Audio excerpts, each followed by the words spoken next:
Hello, Kendall County. This is John Tipton with my co-host Robert Sines, and we are with the Texas Examiner. Today, we have an extra special guest we have the ability to meet with. So we have Commissioner Sid Miller, and super happy that we can be here today. And thank you, sir, for allowing us to be here. Texas Ag Commissioner. Yes. So what kind of responsibility is that? I mean, being the Agriculture Commissioner for this home state of Texas.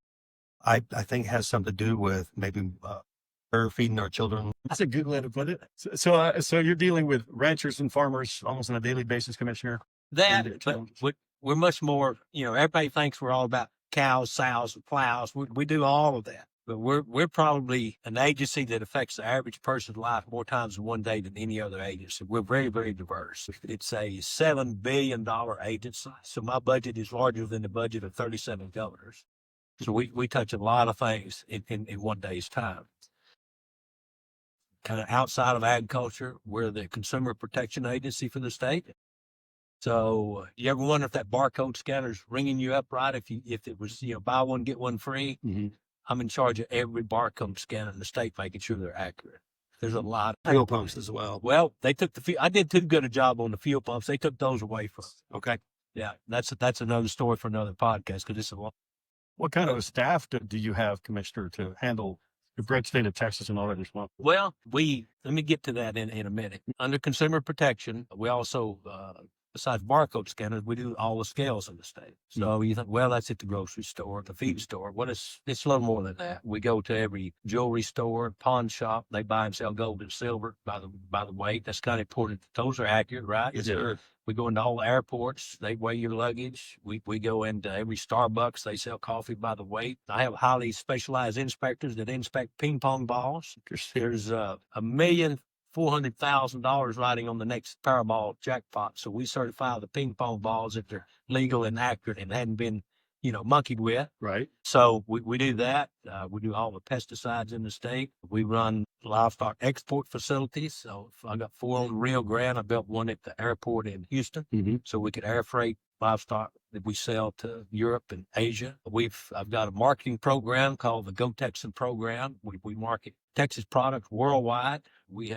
It's not just ag products, it's anything Texas. We have members like Buc-ee's and SpaceX, Gulf States Toyota, anything, everybody's proud to be a Texan. Everybody wants to do business with a Texan. So we run an office of rural health care, 191 counties. We make sure that rural health care gets delivered. So you're overseeing, 162 rural hospitals. Yes, sir. That's all.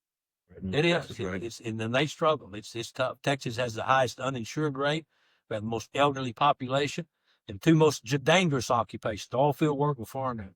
So it's an uphill battle. And we get the lowest reimbursement rates because we're mostly paid through Medicaid, Medicare payments. So then those are very, very low reimbursements. So we do, and a whole lot of, my biggest one is food and nutrition. So I am responsible for 5 million school meals every school day. So I got to feed 5 million school kids every day, make sure they get fed. So that's the big one.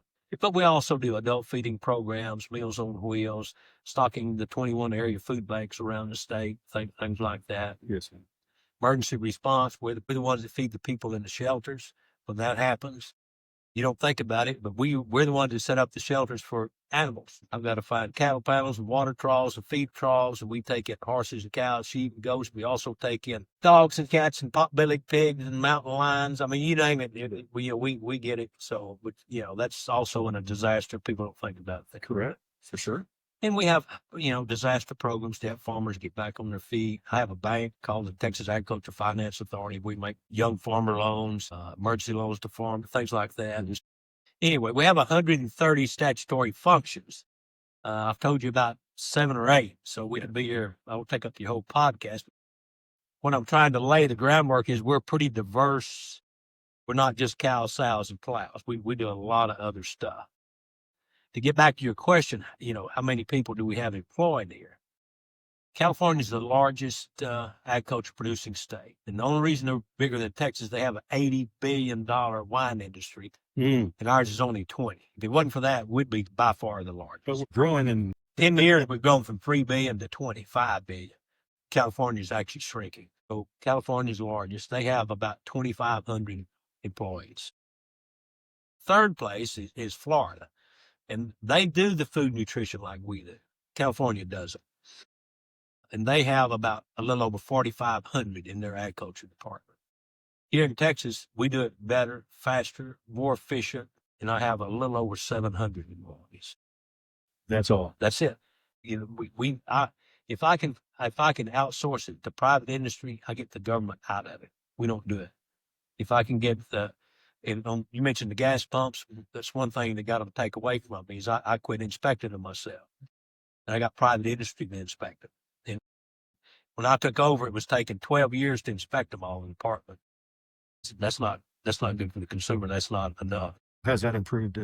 Well, I got them inspected every year, and I remodeled the program. But what got me kicked out of the program, or got them taken away from me, is I implemented you remember when you used to have your credit card scammers and skimmers? Skimmers, yes. Yeah. And so I trained my inspectors to open up the pumps and look for them. And so I couldn't get the owners to do anything about it. So I called a local TV station and the radio station and the newspaper, and they'd come out and say, hey, the gas station over here on First and Main has got credit cards.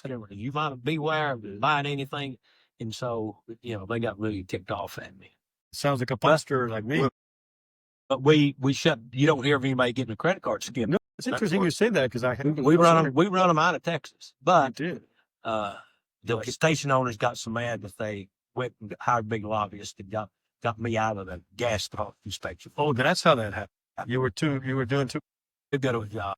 That just sounds like they're shooting themselves in the foot. But you're in good hands now. They moved them to the same agency that inspects massage parlors.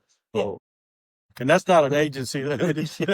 Yeah, well, you know how. Yes, that's a different podcast. That's very enlightening, Commissioner, that you do so much of that. I knew you did a lot. I just didn't know you had 100 and some odd industries.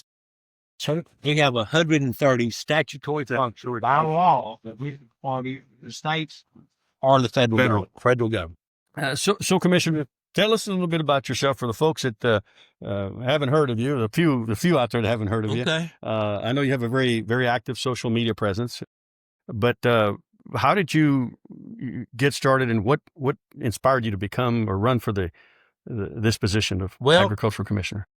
I'm an 8th generation farmer and rancher, so it's kind of in my blood. It's like we don't own that land anymore; the land owns us. Okay. We're part of it. So it's in my DNA is agriculture. So I graduated from Tarleton State University with a degree in vocational agriculture. So when I got out, I was an ag teacher. I actually taught kids how to farm and raise animal husbandry and all of that. And from that, I went into business on my own, farming and ranching. And I've been doing that. I still make my living off the land, raising cattle and horses and various crops in Stephenville, Texas. So I learned real quick, being an ag teacher, that our greatest natural resource in Texas is not oil and gas. It's our youth. So they're our most valuable asset at our youth, and we don't have enough of them coming into agriculture. So being Agriculture Commissioner gave me a platform to reach out to the youth. So we've really, really stressed that. And what programs do you have in place that are actually touching the youth and the communities to get them involved? Well, we have young farmer programs. We have grant programs where we help them get them started. If they want to get in the cattle business, we'll buy half the cows, you buy half the cows. Let's partner up and go. Or if you want to start a greenhouse business, we'll help you do that. Just things like that. All these grants are on my website, TexasAgriculture.com. We weren't having any activity at any of the big stock shows, the winter rodeos and stock shows. So now we have a 20,000 square foot pavilion at the State Fair of Texas called the Go Texan Pavilion. We showcase all of our Go Texan partners. That's our marketing program I mentioned earlier. So we do that again. That's our big one, but we also have an exhibition or a pavilion at the Fort Worth Fat Stock Show. Mm-hmm. We do it at San Antonio, Houston, Austin, and Angelo. Most all the larger county fairs, we have a presence there, reaching out and educating people on where their food comes from, but also reaching out to these youths and making sure that there's enough scholarships raised at these county fairs and stock shows so we can send those kids to college to get an agriculture education. So there's resources, sounds like, on the website, John, that people may not be tapping into enough. Very, very realistic. It sounds like they can match. So we'd encourage them to go visit TexasAgriculture.com. Almost sounds like a 50-50. We want to get in Well, it's better than that now because the legislature just passed new legislation. They saw our program and liked what we were doing, and it was a 1-to-1 match. They've now put in $100 million into my program. They've lifted the age restriction, and we were capped at $20,000. The cap now is $500,000. And what about the age restriction? There's no age restriction now. They took isn't. the age. It's not just young farmers. It's anybody that wants to farm. Are you seeing an influx or more? We won't have the rules set up, and it won't be in place till January. Okay. So, I mean, they just passed it. This is good news. It's really good news. And so it's $100 million, and the cap was raised from $20,000 to $500,000. And the match was raised from 1-to-1 to 10%. So if you'll put up $50,000, we'll put up $500,000 to get you started. That's impressive. That's a good deal. I don't care where you're from, boys. I'll take some of that. Heck yeah. Yeah. And it's also eligible to our struggling agribusinesses. We've got cotton gins that hadn't had any cotton to gin for 4 years, and they're just, they can't even pay the taxes on it. So this is a way to keep them open and keep them running and help other industries like that are also. And Commissioner, are there certain, I'm sure there are, but certain requirements, are they pretty stringent for someone? Can John Tipton just apply, or does he have to meet certain criteria to qualify for this? Well, I have a board. Most of them are some kind of financial management people on my board. Review the application. Yeah. And in 10 years that I've been ag commissioner, we've had 0 defaults on our ag loans. 0 that we've had to call back on the grants because they didn't fulfill their end. So we're pretty particular. If we approve you, the taxpayer is going to be all right. That means that I'm not a high risk. Yeah, there you go. Okay. Like a bank would qualify me. Right. Okay. And we actually take people that are high risk at a bank, and we'll do a guarantee loan sometimes. Nice. We'll back them, but we scrutinize them pretty heavy. Okay. So, I'm not, the previous commissioners lost lots of money loaning out to MU farms and ostrich farms. That's why they had those caps. Yeah. And so now the legislature has seen how good stewards we are of it. So they said, hey, y'all guys go to town. You're doing good. So it's a good program. I'm anxious to get it up and running. It's the same program, but expanded. Yeah. So to follow up on what you're talking about with our children being our greatest resource, I personally think right behind that is going to be water. And so can you kind of explain a little bit what you can do as commissioner with regards to water, how we're protecting it? Because I believe there are some private entities that are coming in trying to buy up all our water and either store it for future use per acre foot. I'm not quite sure how that works, but what is your... So I get complaints at all my town hall meetings and, hey, what are we doing? These metropolitan areas all up and down I-35, especially Houston, are buying up all the land. They're developing them. They're putting solar farms on them. They're putting wind farms on them, and we're losing all of our farmland. What are you going to do about that? So, well, here's the deal. At the rate, we're losing about a farm a week to urban encroachment. At that rate, we're going to run out of land in Texas in about 700 years. The land is not the limiting factor. The limiting factor is water. We're out of water. We're not running out of, we're out of water. Sugarcane industry ceased to exist in South Texas. The last sugarcane plant closed. Farmers couldn't get enough water to grow the crop. So it's gone, completely gone. We pushed out several thousand acres of citrus in the valley, not enough water to keep it alive. There's several of these communities that I talked about up and down I-35. Developers come in, bought land, went to develop it, went to the city and said, sorry, we can't furnish it. We don't have the water. So they had to pick up and go somewhere else. So we're working on that. We've got, working again with the legislature. I've been crying this for 10 years. Finally, they heard me this year, and they put some thought and some legislation into this problem. So they put in $1 billion a year for the next 20 years. So the number one problem is infrastructure.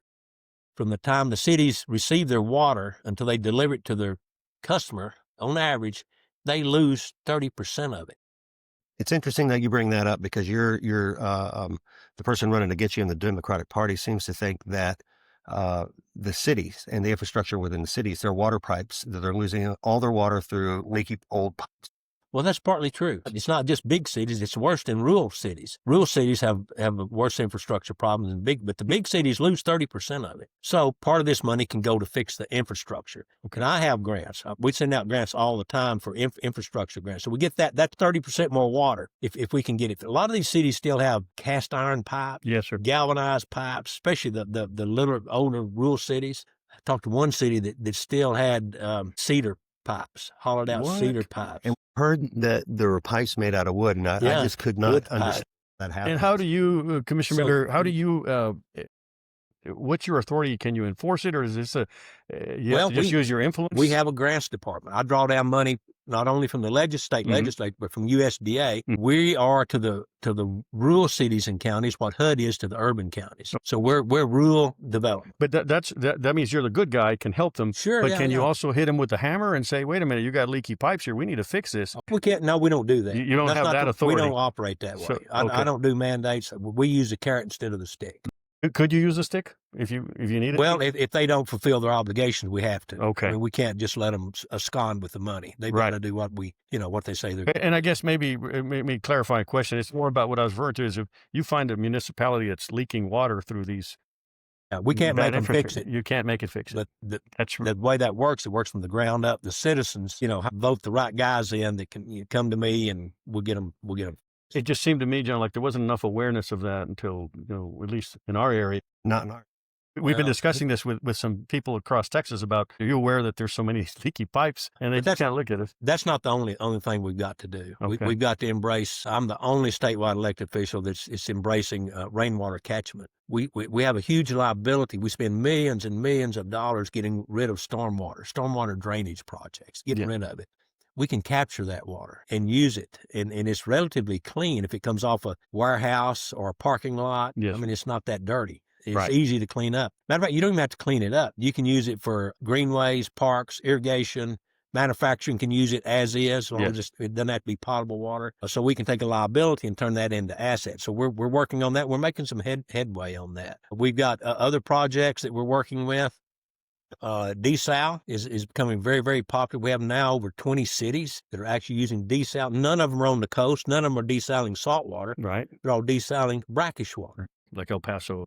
The big seaport town of El Paso uses desal, That's right? right. That's for, right. for probably 25 years. Yes, sir. But it's brackish water. It's it's the same oil field water. I was involved in that when I was working for a congressman. There out you go. Yeah. There you And go. people thought we were crazy when we said, we're going to run a So it's desalination. big. But I'll give you even a more modern example. The city next to me, a little town called Granbury, is on Lake Granbury. It's serviced by the Brazos River. Farmers can't irrigate out of the Brazos River. It's too salty. Mm-hmm. It's got high mineral content. Correct. So what does Granbury do? They put in a little simple, cheap desal plant, and they're taking water out of the Brazos River in Lake Granbury and watering their city with it. And desal is getting more affordable and more affordable. Right.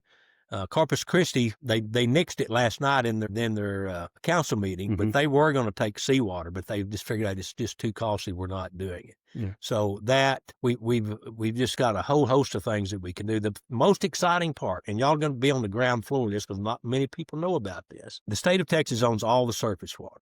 That's not nothing new. And we manage the surface water through river authorities, the Brazos River Authority, the Colorado River Authority, Trinity River Authority, and they allocate that water that's in those rivers and lakes to cities, to farmers, to businesses, to manufacturing. All of that's allocated. You can't get any more permits. That's it. It's done. Unless someone turns one back, that water's gone. So our next source of water we have is groundwater. So you drill that, but the surface owner owns the groundwater. If you own the land, you own the water under it. So to manage that, we've voted in groundwater conservation districts, local people on board, and they manage that. Certain well spacing, you can't drill a well on your neighbor's fence, and pump under, his from the Kona Depression. So anyway, just common sense rules. So that's the way we manage that. It's very hard to build any more lakes. We need more surface water, but there's a big stink up in northeast Texas on Marvin Nichols Reservoir. They want to build it in East Texas to water Dallas. Of course, East Texas doesn't want to lose 200,000 or 300,000 acres of timberland and farmland to water somebody in Dallas. They don't like to transfer their water out of their region. Of course, they want to keep it. So here's the solution that no one's heard about. We have the technology now to go after deep earth water. I call it Genesis water. Deep in the core of the earth is an abundance of water. It's never seen the atmosphere. It is ultimately pure. It's this other water circles. So every time it circles, it gets chemicals in it, even though if it rains. But this is, I call it Genesis water because when you read in Genesis about Noah and the floods, it said the earth opened up and forth came, that was artesian water under pressure. This water is under pressure like lava. So it tries to find its way up through fissures and fingers. And every once in a while, somebody will hit an artesian well. That's what that is. So we have the technology now through MRIs to layer the earth like this, cut it like this. Sure. We can find those fissures with a 95% accuracy. So That's impressive. You can't drill to the core of the earth. It's too expensive. Right. But these fissures get within 300 to 500 feet of the crust of the earth, and we can find those. And they pump a lot of. That could be the next oil boom. But it is. It is. Just write it down, because we're on the cusp. You'll see though in the next 5 years that is going to fix Texas water shortage. That's great news. America's water shortage. I promise you.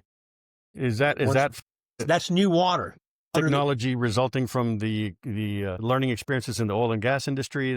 It actually came from the desert, Saudi Arabia. They have turned that desert into an oasis. They discovered how to do it over there, so they're drilling these wells where there's never been water ever before, and it's fabulous. It'll be interesting to see this new technology develop. If anybody needs to know about it, they can call me, and I'll put them in touch. There's a couple of companies that are actually doing it. Could you share that with us right now, or? Okay. Let me clear it with them. The problem is, not that I don't want to share it. No, I just understand. exciting, but they're just afraid they'll get overwhelmed. They can't, I mean, Fair they just want to be able to. It's like the relative that wins the $1 billion. Yeah, it's like the guy that, wins the the Powerball tonight for $1,400,000,000. They want to just give me sure. Let me get organized. A bite at a time so we can figure out how to handle it. So, but anyway, anybody wants, they can contact me. I'll share it. We sure set will. them up an appointment or something. Thank you, sir. Appreciate it. So it sounds like you're really, really on top of the water challenge that we're experiencing. I have been for 10 years. I'm the only statewide elected official that's crying, we're out of water. And recently you've created a policy for when Mexico releases water into the Rio Grande that our farmers and ranchers can divert some of that. Well, what happened? We have plenty of water. Water, don't they? But Mexico's holding it. Yeah. They won't honor the treaty. So there's plenty of water, and we've sent up drone footage, and their lakes are full. They could release it, but they just won't. They want to keep it for themselves. So we only have 2 lakes on the Rio Grande. We got Amistad, which is like 30%. And Falcon. And we got Falcon is down about 12%. And half of that is Mexico's. So we got half of that. There's just not and there's really not any typical groundwater in the valley or along that area. It's just not good groundwater. So that we're totally dependent on surface water. So we're talking about infrastructure. So those cities get their water from those 2 lakes through irrigation canal. The irrigation districts provide them water. Those canals were concrete made 60 and 70 years ago. They lose 40% of their water before it ever gets to the city. And then the city gets it, and they lose 30% of it. So they're losing 70% of that water in a lake that only has 12%. Wasted. So I'm just throwing that in there. There's a big lake in Mexico called the San Jose watershed, but it's below Falcon. That's the last one. So when it fills up, it just runs in the river and runs out in the Gulf. So they had a little tropical storm fill that lake up to 120%, so they had to release the water. Well, the irrigation districts down there and the TCEQ, that water just running right by my farmers. And they said, well, y'all don't have we can't account for that water. You can't use it. So I just stepped in. I have the same powers as the governor when it comes to the agriculture code. He has executive powers. I have executive powers, but mine are limited to the agriculture code. For farming and irrigation is in the ag code. So I just released an executive order. I think this is getting to your point. Yes, sir. Yes. Saying that, by executive order, I am giving every farmer below Falcon permission to irrigate out of the river. And oh my God, it started a firestorm. You're a hero on one side and a fool on the other. Well, the irrigation districts went nuts and said, "Oh no, they can't do that. We can't meter that." I said, "You don't have to meter it. Yeah. It's not meterable water." I said, "It's going to get lost." Mexico's going to want to count it. I said, "Well, count it. They're not going to pay their bill anyway. Give them some credit for it. Be a good neighbor. There you go. Just tell them we'll give you credit for it. We're going to use it. What's it matter? They can't pay their bill anyway or won't. So right. let them have a little credit. You actually got a little heat from this side too, not just the other. Yeah, I got heat from our side, from the irrigation districts down there. That's interesting. That said, well, that farmer's already used all his allocation. That's well, I don't care. You'd rather him not use it and let it run out in the Gulf, go right by him. Nobody sitting uses there. it. I need water. Right. Well, yeah, we can't. How are we going? I said, well, you don't need to do anything. Just turn your eyes, look the other way. We're gonna water. Use a little common sense. Yeah, a little cowboy logic. Call it. Yeah, that's not real popular these days. So anyway, what actually happened? It got everybody excited and got them to the table, and we worked out an agreement. They got to use it. Yeah. Wonder if we could apply that methodology to our hemp farmers. Just a thought. Where do you stand on hemp and production of? Well, I farmed 4 crops. Does that count? I grew 4 crops of hemp. Does that tell you where I stand? I'm with the 100%. hemp farmers. I will say this. I have always been a strong proponent of medicinal use. My statement is if you've got a toothache and it'll help you, I'm for it. But let's get the bureaucrats and the lawmakers out of the making medical decisions. Leave that up to the medical community. Yes, sir. I want to help people.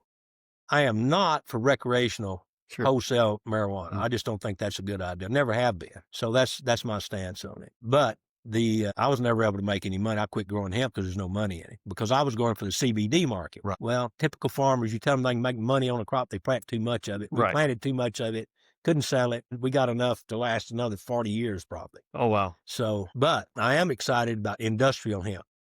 That's fiber hemp. It's not CBD oil. It's a whole other end of it, and grain for animal feed. So we've got North America's largest industrial hemp processing plant, probably maybe in the world, in Wichita Falls. It's BioPanda is the company. And so they contracted, I think they had over, 10 or 20,000 acres they processed. This is the first year. And so that's going to revolutionize. That CBD market is very labor intense. I had 3 acres and I had 2 full-time employees just taking care of 3 acres. It's exactly like farming tobacco. It's all head down, butt up labor. It's hand labor for the most part. Yeah. So, but a farmer can plant a section of that, 640 acres, cut it and bale it and put it on a truck and good to go. So that's where the hemp industry is heading, is industrial hemp. Okay. And they make all kinds of products out of it. I just had one more question, John, and we'll get out of this here. But Commissioner, you mentioned earlier, if I can quote you correctly, 5 million meals a day for children, and this is the public schools, correct? Yeah. And are we meeting the goals, or are we falling short of that? And are these meals nutritious? What kind of feedback are you getting from? Well, I would say they're much more nutritious than what we had. I came in when the school lunchroom was under Michelle Obama. Instead of having healthy kids, we had healthy trash cans. They wouldn't eat that crap. It was terrible. What they were doing, they would buy it from a company like Cisco, and nothing wrong with them, or Benny Keith. It was ultra processed, flash frozen. Chicken nuggets and stuff. They'd thaw it out and put it on that plastic tray, and they'd go, in the trash it'd go. So we started the Farm Fresh Fridays and I have a big mega conference in the summer where we started bringing in all these cafeteria people, nutrition people, showing them fun new ways. We found them some money to redo the cafeteria. So now instead of just the food that's on that plastic tray, they have a salad bar, they have a deli bar, they have a hamburger bar, they got a pizza bar, or they can have what's on the menu. So, and then I put all the drinks that meet federal guidelines back into all 40 drinks that are available to them. Okay. So they've got they find something there that they can eat that they like. And every child gets to eat regardless of their socioeconomic status, if their parents... If they're on free lunch, obviously free. If they're on reduced lunch, the legislature this time said, we're going to pick up that bill too. So if you're on free or reduced, you get free lunches. No one goes hungry. We catch them all. Because what was happening, a lot of these reduced lunch kids would run up a lunch bill, couldn't pay it. They would get a cheese sandwich or something like that.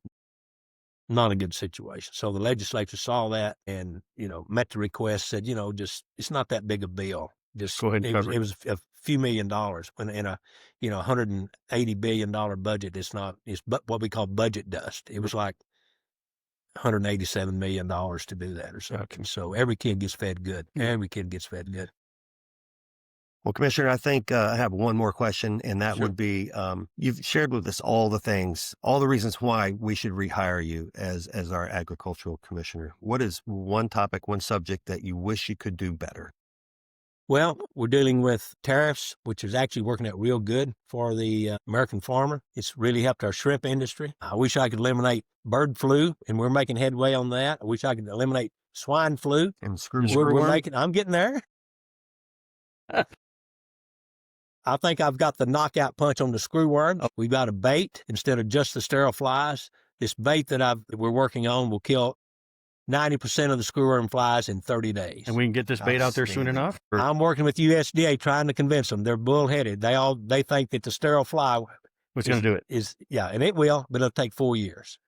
Mine will do it in 30 days. Is the bait already on the shelf or just an R&D? I've got to get USDA approval. It's got a track record. We've done it before, and we're working. We'll get there. We'll get there. So we've got that. I'm dealing with disasters like the Hill Country flood. Yes, sir. We deal with, the Panhandle fires. We deal with hurricanes. We deal with all that. That's a constant battle. I'm dealing with farmer suicide. It's the two highest rates of suicide in our country are veterans and farmers. Really? So the regular suicide hotline 988 can't help a farmer. They are not trained in the programs at the USDA or my programs. They don't even know where to send them to get mental help in a rural community. They want them to go to Dallas or San Antonio or somewhere. So I came up with my own rural health line. We call it, I hate the word suicide because farmers are just too proud to call it suicide. Of course. So mine is Agri-Stress Helpline. It's been up and running 3 years, so that's a big concern of mine. We've actually saved the lives of 350 farmers. So they call this line, and you connect them with mental health Trained professionals. professionals. They have about 300 hours of training. And these professionals, are they? If I call tonight, I can get the 24/7. 24/7. So Right. I don't have to wait till tomorrow. No, you don't have to worry. And so I'm working on getting this up and running in every state. We've got it in 11 states so far. Commissioner, you're doing this with 700 employees. Yes, sir. But I've got good ones, and I pay them good, and I've got good ones. So That's impressive. we've got a farm bill that's almost 3 years expired. So I'll be going to Washington later this week to work on that, see if we can get that pushed through. There's a lot of unpredictability. Financial decisions can't be made until that farm bill is inked in. Well, my point was you're doing this with 700 employees, but you're not just working, it sounds like, just in Texas. You're dealing with the U.S. in general, USDA. Foreign governments. You're dealing with I'm going private, public sector. I'm going to Colombia at the end of the month to open up ag markets. I'm supposed to go to Senegal today. I was supposed to be gone, but I had to cancel that. Do we need to go lobby for you to get more employees and more funds? Well, I don't need any more. I got plenty. That's impressive. Obviously, we're getting the job done. Yeah. Right? We're getting the job. You're not asking for more resources. No. Okay. Just let me do my job and get out of my way and let me run it like a CEO instead of a bureaucrat. Yes. That's what we try to do. Do you feel that you're making headway there? I think so. I mean, I think we've done some good things. It's all in that pamphlet there. You see yourself around for another 10 years? I'm running for another. I'm up for re-election, so I'm not finished. Like all those things I just list off have to be done. I want to build some more livestock export facilities because our exports have been so phenomenal. Actually, I had to open an office in Argentina because we were making so many genetics and livestock sales in South America. So we've done that. Had to build a new export facility in Houston at the airport. I'm trying to build another one at DFW to meet our demand. I'm afraid if I leave, those things will just book. Right. It probably won't be the next. Those don't really get you votes doing stuff like that, but it's good for Texas. It's good for agriculture producers. And it's never been a priority of any of the farmer ag commissioners to do things like that. But I think, and I tell people this, I think Texas deserves the best agriculture commissioner they can ever have. And whoever follows me needs to be better than me because that's what we deserve. So I've still got a lot left to do. It's unusual for an ag commissioner to stay this long. Have you been the longest serving? No, there's one more longer. I'm serving my third term. It's been 45 years since anybody served 3 terms, and now I'm running for my 4th. Okay. So well, thank you for meeting us today at the end of your day. I know you've had a long day, and it's been good. And we appreciate your courtesies and your staff making this happen here in the state capital here in Austin. I'll come back anytime. We've got a lot more to talk about. Yes, sir. Wish you the best, Commissioner. Thank you, guys. Thank you very much, Commissioner. Thank you. Very much. Folks, you heard it here first. We want to thank you for joining us on another exciting episode of the Texas Examiner, where we're always bringing you new and relevant content. And folks, I think after watching this episode, you're going to agree that we really do come through with that type of material for you to ingest. And the job of the Texas Ag Commissioner isn't as easy as maybe some folks think. And it's a lot broader than, what did you say, Commissioner? Cows, plows and sows. That's right. It's a lot more than that. Thank Lot you more again, Commissioner Sid Miller. Thank you, guys. Folks, thanks again for joining us. We will see you next time, and until then, be safe. Mayday Investigations. Truth is timeless. So is the grit it takes to uncover it. Blending traditional fieldwork with high-tech tools, Mayday Investigations digs deeper, because what you don't know can hurt you. Visit them at maydaypi.com.